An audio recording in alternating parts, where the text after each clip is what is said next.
పాత్రికేయ మిత్రులందరికీ నమస్కారాలు. రేపు వైఎస్ఆర్ కాంగ్రెస్ పార్టీ ఆధ్వర్యంలో ఏదో రైతు పోరు అంట.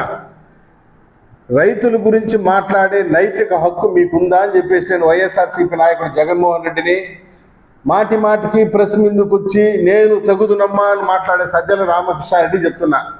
రేపు రైతుల పక్షాన మీరు ఎందుకు పోరు చేస్తున్నారు?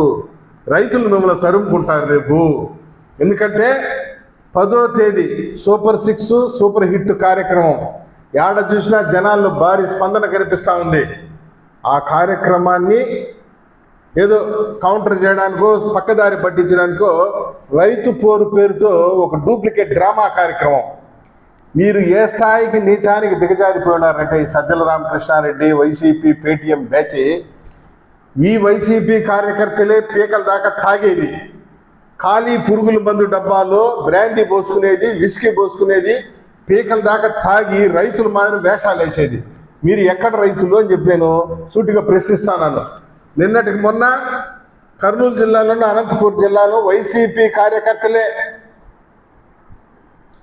పురుగుల మందు డబ్బాని శుద్ధంగా కడిగేసి దాంట్లో బ్రాందీ పోసుకొని తాగేసి మేము ఆత్మహత్య చేసుకుంటున్నాము, మాకు గిట్టుబాటు ధర లేదు ఉల్లికి అని చెప్పి ఊరికే డ్రామా వేస్తున్నారు. మీరు కడుపుకి అన్నం తింటున్నారు, ఇంకేం తింటున్నారని అడుగుతాను నేను. మిమ్మల్ని పోయి రైతులు అంటే ఎవరు నమ్మతారా? సూపర్ 6 సూపర్ హిట్ కార్యక్రమాన్ని కౌంటర్ చేయాలా? ఆ కార్యక్రమం చూసి మీకు ఈ ప్యాంట్లు తడిసిపోతా ఉంది. సూపర్ 6 కార్యక్రమానికి ప్రజల నుండి వస్తున్నటువంటి స్పందన చూసి ప్యాంట్లు శుద్ధంగా తడుచుకొని ఈ విధంగా మాట్లాడుతున్నారు. నేను ఒకటే అడుగుతున్నాను సజ్జల రామకృష్ణారెడ్డిని కానీ జగన్మోహన్ రెడ్డిని కానీ, యూరియా కొరత అంటున్నారు, డిఏపి కొరత అంటున్నారు, కాంప్లెక్స్ కొరత అంటున్నారు. ఏమి కొరత ఉంటే రేపు 18 అసెంబ్లీ ఉంది, అక్కడొచ్చి మాట్లాడండి, అక్కడొచ్చి నిలదీయండి. డేటా స్టాటిస్టిక్స్తో కూడా చెప్పడానికి మేము సిద్ధంగా ఉన్నాం. వినడానికి మీకు దమ్ముందా? మాట్లాడితే మీటింగ్ పెట్టి సిద్ధమా సిద్ధమా సిద్ధమా అని రంకిలేసేది కాదు. అసెంబ్లీకి రా, నీ డౌట్ ఏదో అడుగు. 11 మంది ఎమ్మెల్యేలు ఉన్నారు కదా, అడుగు, మేము సమాధానం చెప్తాం.